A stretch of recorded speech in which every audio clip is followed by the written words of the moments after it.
definitely time for us to check in right now with the president of the Manitoba Métis Federation, David Chartrand. Good afternoon. Good afternoon. Really revealing your age, about 8 tracks. Well, my mom turned 75 yesterday, so. So we can guess pretty high numbers on your side. Not that high. I'm higher. Yeah, Carl's older. Well, let's start off with some happy birthdays so I can move into business later. So I'll start off with happy birthday going out to Dennis Duguid at MMF. He works at Breezy Point. He's in charge of course, Breezy Point and looking after, ensure all of our assets are protected and there's no anything going wrong in the land. The land is quite large. It's 2 miles long, a quarter mile wide. And that's where our greenhouse is further down towards the end, which is called the Old McPhillips Road. It's way down to going west. I would take it from the river. And so that's looking very well. I had a good update on that status of that, but I'll get into that business shortly. But Breezy Point is very essential, and there's a couple of initiatives coming up, which I will talk about in a little while. The second birthday, I'd like to say happy birthday is going out to Brody Smith. That's Kerry and Donnie Smith's son, celebrating his birthday on Monday, August 4th. And he's actually, I would anticipate, hopefully, is going to move on in football. He loves football and is doing exceedingly well. So good luck, Brody, and you keep playing hard and keep on doing your best to be the best you can be in football. Happy 81st birthday is going to Marilyn Van Eyck, Winnipeg Region, who's celebrating her birthday on Monday, August 4th. 81st birthday. So I hope I could ever see 80. Happy 71st birthday is going out to Mona Bures, Minister of Métis Child and Family Service, who's celebrating her birthday. Of course, she works very, very hard. Yes, happy trying birthday. to do the best she can with managing the child and family, given the fact we're short-funded by quite a bit by Manitoba, and it's a struggle we face. The funds are not matching the needs and the services that we're entitled or supposed to conduct. And so Mona tries to struggle between trying to figure out how she carries an agency, and our agency is exceptionally doing a good job. And I think the workers out there, I hope some of them are listening or have listened in the past. So they tell we have, I think, 200 or something, 300 workers. But they're doing a great job with the tasks they face to save children, help families. And they do a lot of stress in the sense that they're limited in the assets they have to use, both financial and operationally, to provide the best protective services they can, and hopefully to reunite families. Happy 53rd birthday is going out to Naomi Clarke. That's what I said. The numbers are getting up there, boys. At least you're not afraid to tell your age, right? I didn't put that number in there. Yes, happy 50. I thought it was 8 for a second. I had to look twice. My eyes are not that good. They used to be 53rd, but I thought for sure she's got to be 45, 46. Absolutely, right? Yeah, I know. The typo there. You're just lying about your 53rd birthday, but that's okay. Naomi Clarke, thank you. Co-host of the Métis Hour. Happy birthday. A big hug from me. Happy birthday is going to Charles Sinclair, Minister Francis Chartrand's husband. Actually, he's retired from fighting fires, and he's been recruited to come back to assist. So he's out there helping in the firefight, of course, that's taking place, which so many other people are risking their lives and working hard to save communities and save villages, save reserves. Right. And kudos to all of them. Also, say happy 25th birthday going out to Wade. Of course, his birthday, he works security at the Federation. And I want to say a big happy birthday. And that's Tracy Como. So it's Wade Como. But Tracy Hart now, because she got married to Dossie. And Dossie's birthday is also now. So happy birthday going out to Dossie, coming from Tracy, and to her son Wade, her baby. So that concludes, I think, the birthdays, unless somebody texts me quickly. Other than that, I'll go back to Breezy for a second. I really want to commend the Cindy Women's Initiative. They're working very diligently along with our finance department, and the Minister of Finance happens to be also the Cindy Women's spokesperson. And they're building a transition center. Construction's already started. The foundation's been laid down. It's going to be a beautiful place that women can go for safety and just to reboot their struggles and initiatives they face as a family, and sometimes with their loved ones. It doesn't go the right way, and they need to get out.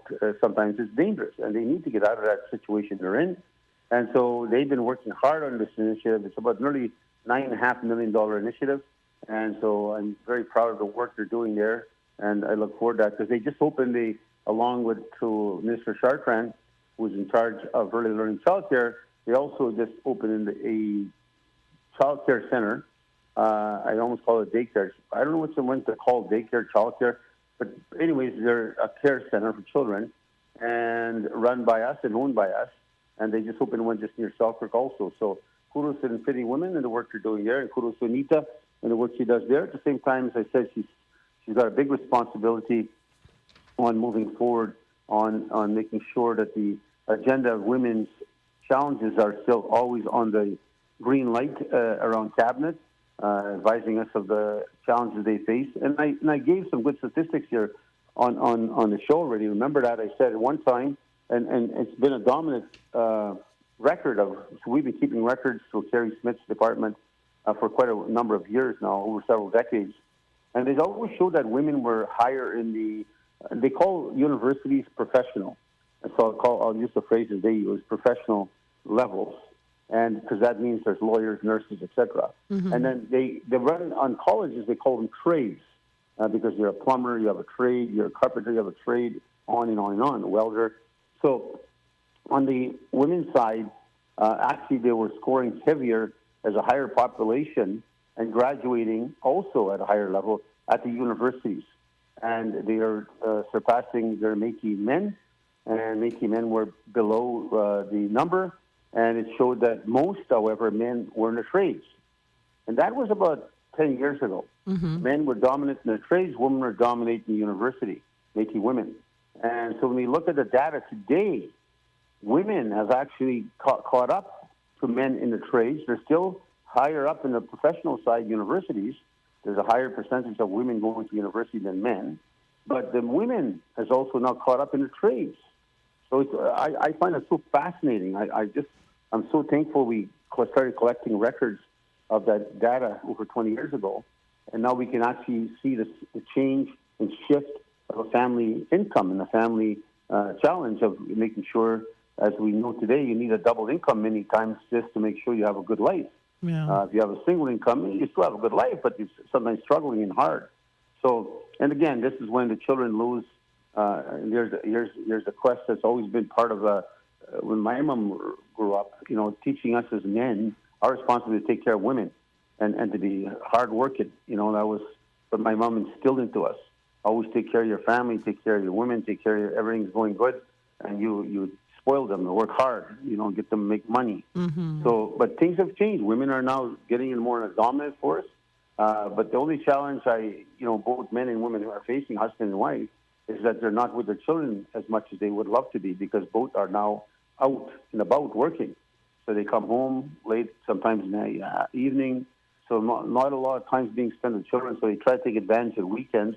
And that's where you see so much families trying to have activities in the weekend. So because both are not there, there's other people, whether it's the schools, daycare centers, others that are now being the parent role. Right. So it's a challenge, and we need to overcome how do we solve that because we want to make sure our kids are given the best opportunity, the best challenge, and our parents work hard. And they both work hard, and we need to respect that. And I hope kids understand that and respect how hard their parents work. Mm-hmm. But so Breezy, that's another phase of our initiatives going there. As I said, we have the Green Tree Initiative, greenhouses that are being built there, massive greenhouses. And we plan to grow 160 million trees in 20 years. And so that you'll hear that initiative coming to full, probably circle next year. The trees will be ready. And that's only the first phase. We have a second phase coming. And of course, there'll be employment in that sector. And then on top of that, we have the water line coming from Selkirk all the way to Breezy. And I want to thank, of course, Larry, the mayor, who supported us to have, through the city of Selkirk, have our water line connection from there to Breezy, which is about 5 miles, 6, maybe 7 miles, or around that phrase, I'm guessing, probably about 5 miles. And so we got to put a line from Selkirk over 5 miles all the way to Breezy. Uh-huh. But we have to go from there, we have to cross St. Andrews municipality. So now you have another mayor you have to deal with because they're responsible for that.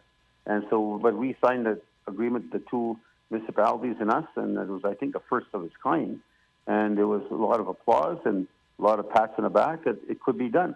So a good examples of that, you'll see progress coming on that.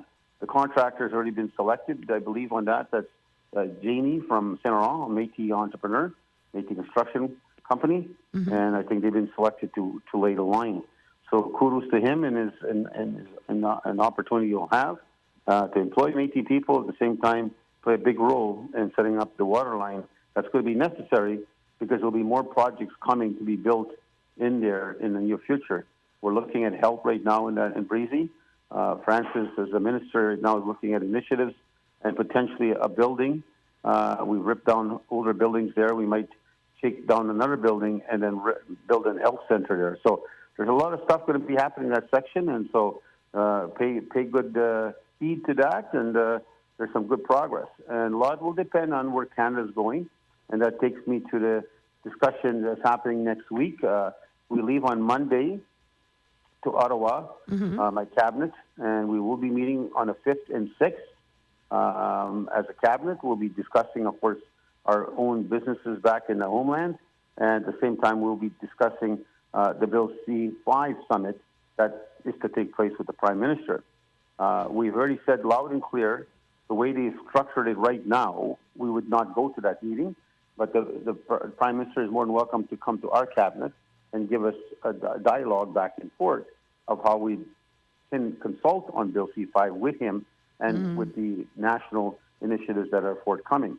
Now, the reason I say we will not go to the meeting that the Prime Minister's office is setting up, I don't even think he knows what's going on, but not that he doesn't know what's happening. I don't think he's got such a big agenda. I don't think he understands there's a big conflict happening right now between us and recognizing the Métis National Council. They're saying the Métis National Council will be at the meeting, but they will not speak, but they'll be at the meeting. So I said, we're not going to go to any meeting where the Métis National Council is going to be at, whether they're speaking or not. That means you're still recognizing them. They're not legitimate. They don't have a legal entity. Corporate-wise, whether you use the white man's law, they don't fit that. You use the Métis law, they breach that law too because there's only two of them left. Everybody's now departed. MNC does not have a legitimacy to represent anyone. So when you look at it from that standpoint, or to expend money to and actually sued the MMF and sued many people trying to hurt their reputations, and we will get that decision eventually, and we have no doubt we will win that decision because they themselves admitted in court, through cross-examination, that they had no evidence. They just sued us anyway. So we just said, it's unbelievable. You can't just sue and cost millions of dollars to the Federation, millions of dollars to the MNC, because you wanted to hurt somebody's reputation and damage or political punishment. So there'll be consequences, trust me, on that issue. But we're not going to recognize it, and MNO is going to be at that table.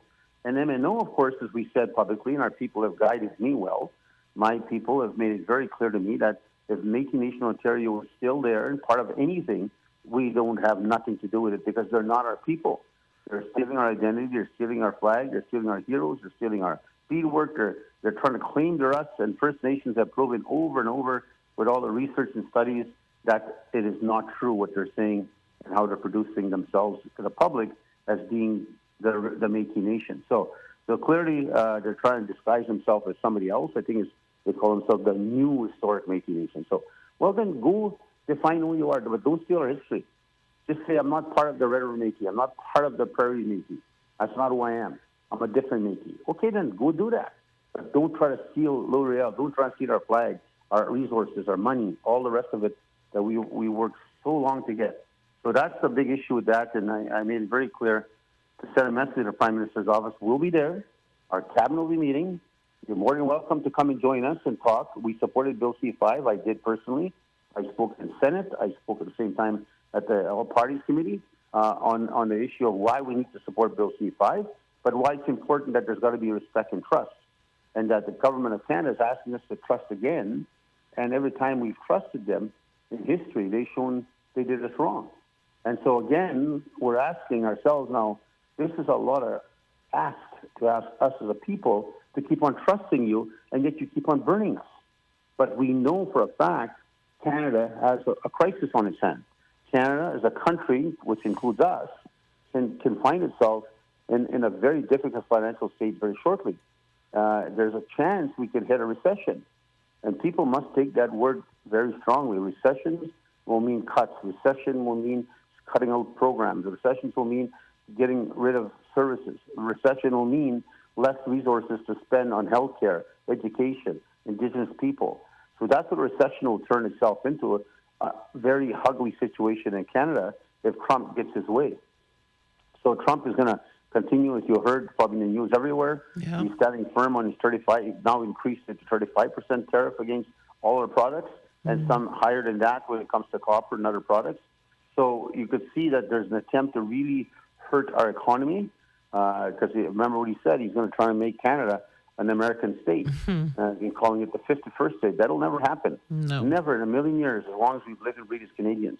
So, but the point is, his actions is to try to hurt our economy, and he will. He's got enough power, not that he personally has the power, but the United States has a great trading power.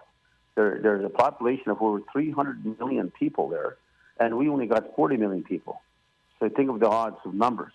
So their buying power, their spending power is far greater than ours. But we got something they don't have. We have natural resources. They know we have something they do not have. We have water in abundance, and as long as we start to protect our water, we're losing it because of, again, non-protection of our water, not taking care of it. But we still have a vast amount of water that's necessary to live and breathe. So again, we have minerals, we have potash, we have all kind of things that are actually helping us evolve. We have also hydropower, which they don't have. So in the context of their needs, so we're still in a very strong position, but we got to stand together, all of us, all parties, Indigenous peoples. Some are against Bill C-5 already, but I'm indicating our Red River government will still support Bill C-5.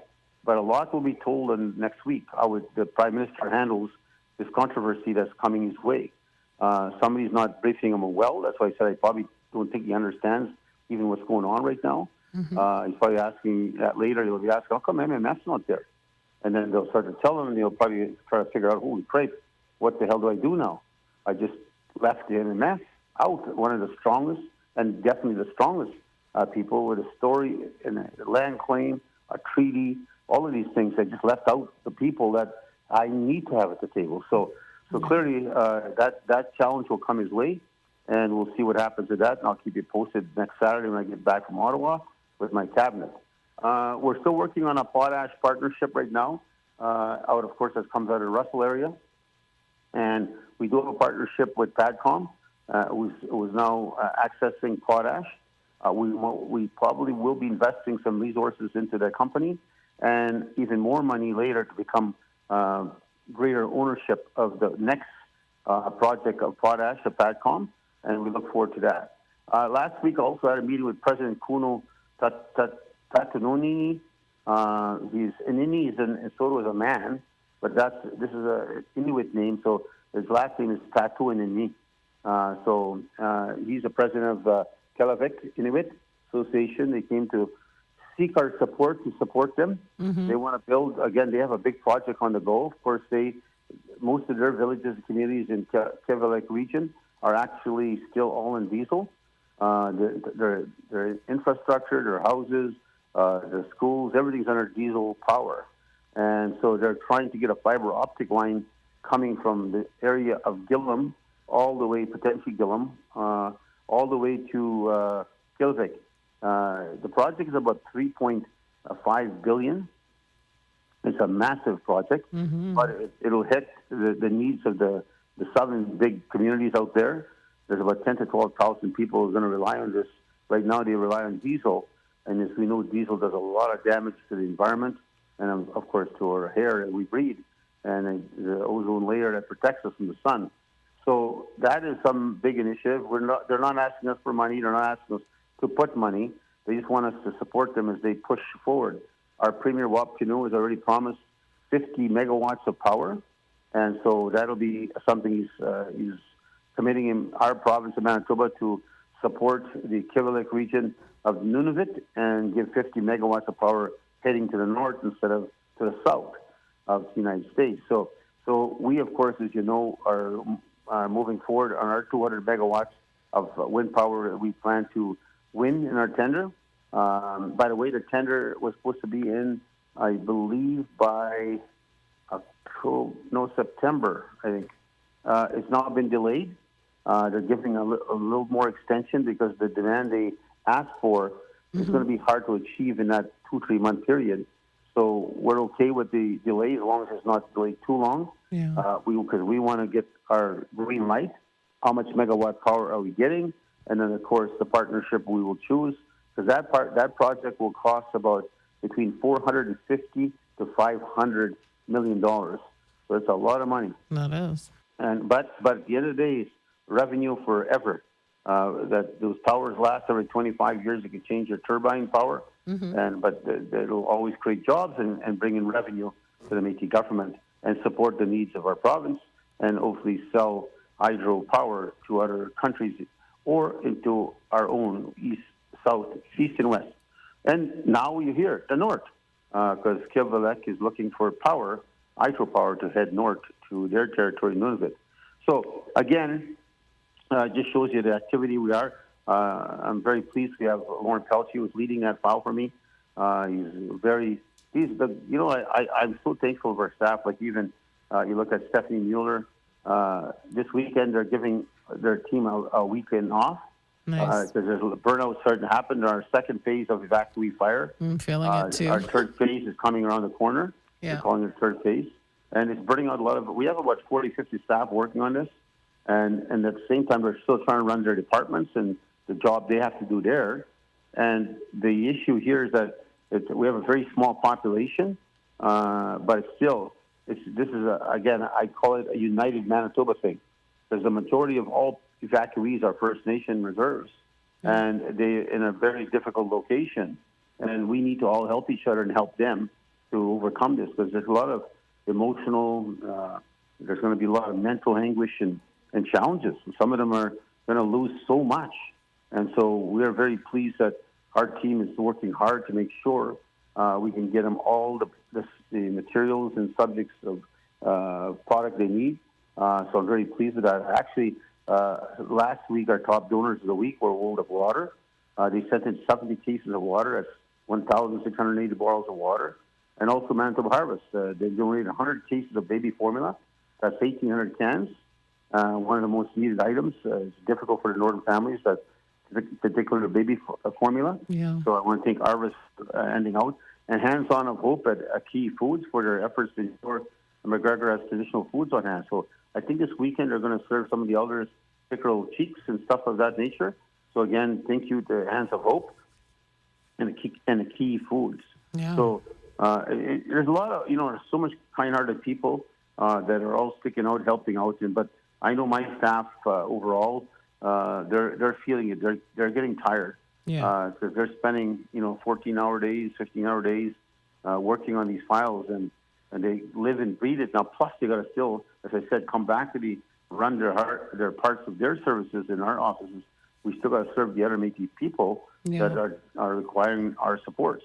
Yeah. So it's a lot of hardship, Naomi. Yeah, we're feeling it too at MKO. So yeah.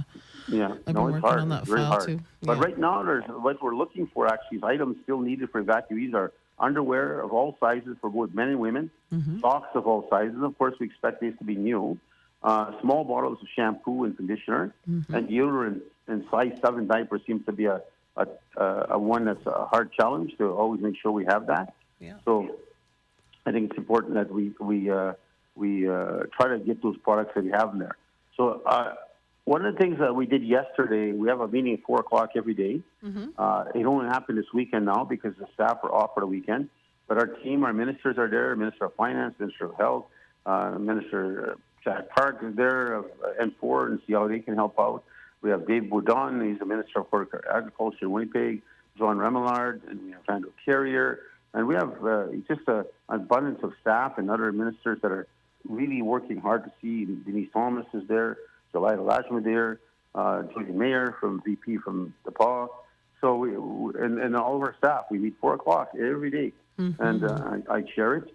And we go through the events of what's happening in every village, what's happening in every community, what's happening to all the evacuees, and what their needs are and how we can solve their problems. So, again, that just shows you. But during that time, Stephanie, who's our head of command center, actually lost her German Shepherd.